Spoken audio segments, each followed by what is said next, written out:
Baik, perkenalkan, nama saya Maria Sintike Pandi, NIM 2103030097, Prodi Sosiologi, kelas C semester 1, Fakultas Ilmu Sosial dan Ilmu Politik.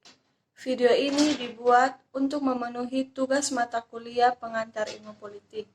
Di sini kami dimintai untuk mereview kembali buku tentang politik disintegrasi. Kebijakan publik selalu berkaitan dengan integrasi migran tertentu dan non-migran lainnya, serta dengan masyarakat secara keseluruhan. Apa yang dimaksud dengan integritas jelas telah berubah dari waktu ke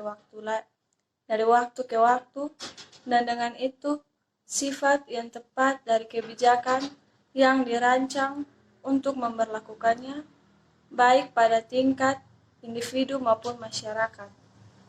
Terlepas dari pergeseran dasar konseptual ini, sesuatu yang disebut integrasi telah menjadi tujuan kebijakan resmi selama 50 tahun terakhir atau lebih, setidaknya dalam demokrasi liberal.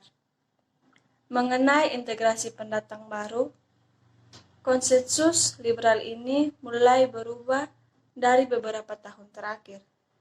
Integrasi digunakan jauh lebih instrumental sebagai perangkat persyaratan yang tepat dan terukur untuk pencapaian hak-hak tertentu, termasuk kewenangan negaraan.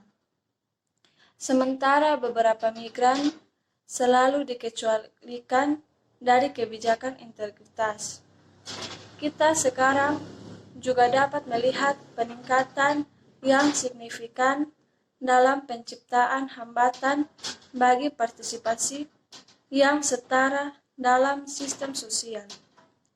Dalam beberapa kasus ini, ada yang memengaruhi warga negara yang diidentifikasi sebagai migran yang ditargetkan secara khusus, termasuk kelompok kulit hitam dan etnis minoritas dan minoritas nasional, atau yang kembali ke negara asal mereka setelah tinggal di luar negeri.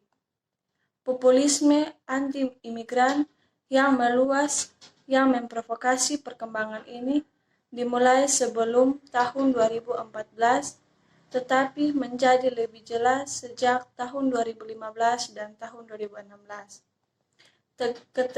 Ketegangan yang diciptakan oleh perubahan ini diperburuk oleh penarikan progresif pemerintah dan dari dukungan praktis untuk integritas selama dekade terakhir ini, dan peningkatan yang sesuai dalam peran ini bahkan memengaruhi warga negara yang diidentifikasi sebagai migran yang ditargetkan secara khusus, termasuk kelompok kulit hitam dan etnis minoritas. Integritas sebagai seperangkat asumsi, praktis, kebijakan, dan wacana normatif yang selalu tertanam dalam konteks tertentu dan diarahkan pada kelompok atau kategori orang tertentu. Integrasi bukanlah tujuan kebijakan universal di Uni Eropa atau negara-negara anggotanya, terutama bagi para migran dan dengan status tidak pasti atau sementara, termasuk mereka yang berada dalam sistem swaka. Konteks dan keinginan yang dirasakan dari integrasi migran dan minoritas pada akhirnya tergantung pada bagaimana mereka dikategorikan oleh negara tempat mereka tinggal.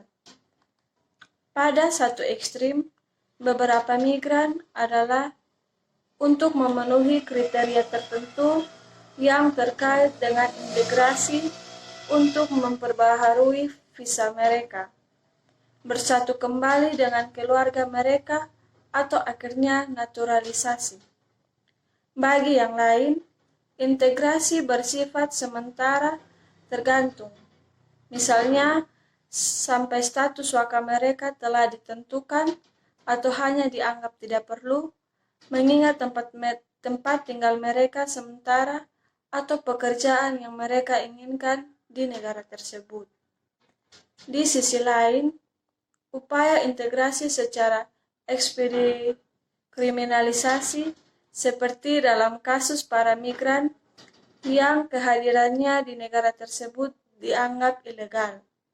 Kebijakan mulai muncul yang tidak hanya mengecualikan kelompok dari dampak yang berpotensi menguntungkan dari kebijakan integrasi, tetapi yang memiliki tujuan khusus untuk merusak integrasi mereka atau aspek-aspek tertentu darinya. Pelembahan beberapa proses integrasi ini adalah dasar untuk konseptualisasi kehancuran yang juga merupakan pusat dari koleksi ini. Dalam bahasa Inggris, kata disintegrasi biasanya menunjukkan proses kehilangan kohesi atau kekuatan atau kehancuran berkeping-keping. Dalam ilmu sosial, istilah ini digunakan untuk menggambarkan karakter atau komposisi masyarakat, tetapi bukan tindakan atau kebijakan terhadap anggota individu atau mereka yang secara formal dibatasi sebagai non-anggota dari masyarakat tersebut. Dalam debat Jerman, kata desintegrasi telah ditentukan lebih sering, baik dalam kaitannya dengan pemisahan masyarakat dan pengecualian individu-individu tertentu dari masyarakat. Berbicara tentang disintegrasi terorganisir, kebijakan dan praktik diintegrasi tidak hanya mengabaikan penyelesaian tetapi juga secara aktif bertujuan untuk merusak dan mencegahnya. Meskipun terkadang dibenarkan dalam kerangka integrasi yang lebih luas.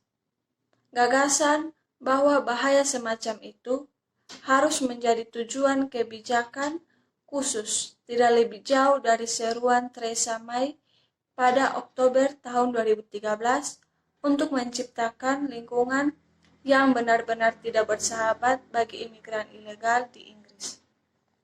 Ini adalah pernyataan niat simbolis yang penting diperkuat oleh dua undang-undang imigrasi Inggris tahun 2014 dan 2016 yang dibawa ke dalam undang-undang saat May menjadi Menteri Dalam Negeri. Beberapa kebijakan dengan demikian secara eksplisit mengejar tujuan ini. Yang lain tidak memiliki intensionalitas yang jelas tetapi masih berkontribusi pada proses disintegrasi atau meruntuhkan integrasi. Misalnya, kebijakan yang menolak hak pencari suaka untuk bekerja telah lama dikritik karena merusak integrasi jangka panjang mereka, meskipun ini tidak pernah menjadi tujuan kasus kebijakan tersebut. Namun, bahkan dalam kebijakan yang berfokus pada disintegrasi, integrasi tetap menjadi tujuan utama. Memang tidak hanya dapat satu dan fenomena sosial yang sama memiliki efek integrasi dan disintegratif.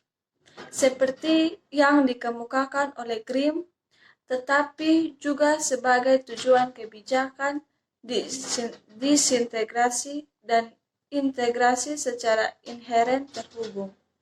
Misalnya, disintegrasi beberapa secara rutin dilegitimasi dengan kebutuhan untuk menyimpan kapasitas, untuk mengakomodasi dan mengintegrasi yang lain. Yang mengatakan integrasi dan disintegrasi bukanlah kategorisasi biner sederhana, tetapi terjalin karena logika yang satu selalu ada di yang lain.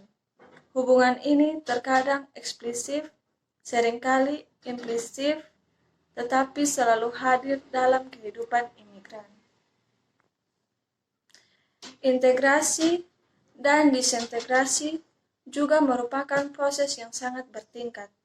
Meskipun sifat prosedural integrasi sekarang semakin diakui, biasanya masih diukur dalam hal hasil. Kontribusi untuk volume ini mencoba untuk membalikan pendekatan ini, menekankan elemen prosedural dan sifat dinamis dari proses disintegrasi. Proses integrasi dan disintegrasi daripada hasilnya juga menyoroti rapuhnya perbedaan yang menjadi dasar kebijakan terkait. Misalnya, disintegrasi migran ilegal membantu menumbuhkan iklim intoleransi dan rasisme yang melemahkan inklusi warga dengan latar belakang imigrasi. Permusuhan resmi negara yang difokuskan pada kelompok-kelompok tertentu atau migran ilegal dapat melemahkan dukungan publik untuk integrasi mereka yang diakui oleh negara yang sama sebagai yang berhak hadir. Fokus pada prosedur daripada hasil ini juga membantu menyoroti asumsi implisit di balik hasil tertentu. Misalnya, melihat disintegrasi sebagai sebuah proses juga menarik perhatian pada berbagai aktor yang terlibat, yang mengarah pada keprihatinan dengan politik proses ini. Politik dari disintegrasi menyediakan alat konseptual untuk menganalisis peran banyak aktor termasuk migran dan orang lain yang diidentifikasikan secara etnis, pembuatan kebijakan, media, lembaga publik dan swasta, dan asosiasi masyarakat sipil. Ini sekian dari saya tentang mereview buku Politik Disintegrasi. Terima kasih.